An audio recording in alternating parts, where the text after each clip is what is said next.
ఉపకులాల వర్గీకరణ జరిపి షెడ్యూల్డ్ కులాల్లో సామాజికంగా ఆర్థికంగా మరింత వెనుకబడి ఉన్న కులాలకు ప్రత్యేక కోటా ఇచ్చినందుకు రాష్ట్రాలకు రాజ్యాంగపరమైన అధికారం ఉంది. కోటా ఇచ్చేందుకు రాష్ట్రాలకు రాజ్యాంగపరమైన అధికారం ఉంది అని 2021 ఆగస్టు 1న సుప్రీంకోర్టు 7 సభ్యుల ధర్మాసనం 60-1 మెజారిటీతో తీర్పును వెలువరించింది. అయితే ఈ తీర్పులో విభేదించిన వాళ్ళు అంటే దీంట్లో విభేదించినటువంటి వ్యక్తులు ఎవరు అంటున్నారండి. విభేదించిన వ్యక్తి ఎవరు అంటే డిఫరెన్స్ చెప్పింది అంటే అలా ఉంది అని తీర్పిస్తే అది కాదు అని చెప్పింది ఎవరు అంటే బేలా త్రివేది విభేదించారు. మిగతా వాళ్ళందరూ అలా ఉందనే చెప్పడం జరిగింది.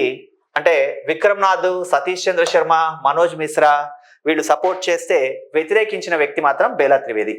ఇక్కడ ఒక చిన్న క్లారిటీ, ఒకసారి మీరు ఎవరైనా గుర్తుంటే టైప్ చేయండి. మీరు నిన్న మొన్న గినక పేపర్ ఏమన్నా తిరిగేసి ఉంటే ఇదేమో పాత పాయింట్. రీసెంట్గా మనకి సుప్రీంకోర్టు ఎస్సీలో ఏబిసిడి వర్గీకరణ చేసుకోవడానికి రాష్ట్రాలకు అవకాశం ఇచ్చిన తర్వాత మొదటిసారిగా రాష్ట్రాల ఎస్సీ విషయంలో ఇక్కడ గ్రూప్ 1, గ్రూప్ 2, గ్రూప్ 3 అనే క్లాసిఫికేషన్ని ప్రకటించిన మొదటి రాష్ట్రం ఏదండి ఇండియాలో?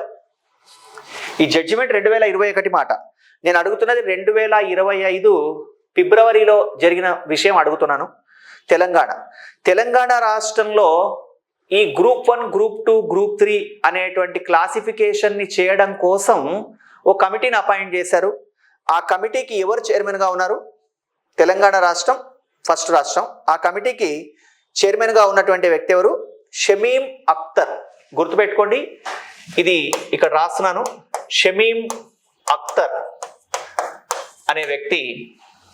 ఈ షమీం అఖ్తర్ కమిటీ రిపోర్ట్ ఇచ్చిన తర్వాత తెలంగాణ రాష్ట్రంలో షమీం అఖ్తర్ కమిటీని యాక్సెప్ట్ చేస్తూ ఒక పాయింట్ని మాత్రం రిజెక్ట్ చేశారు.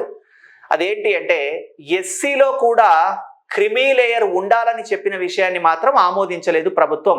మిగతా ఏబిసిడి వర్గీకరణ చేశారు. కులాలు కూడా అంటే ఏబిసిడినే మనం ఈరోజు ఇక్కడ తెలంగాణ రాష్ట్రంలో గ్రూప్ 1, గ్రూప్ 2, గ్రూప్ 3 అని విభజించడం జరిగింది.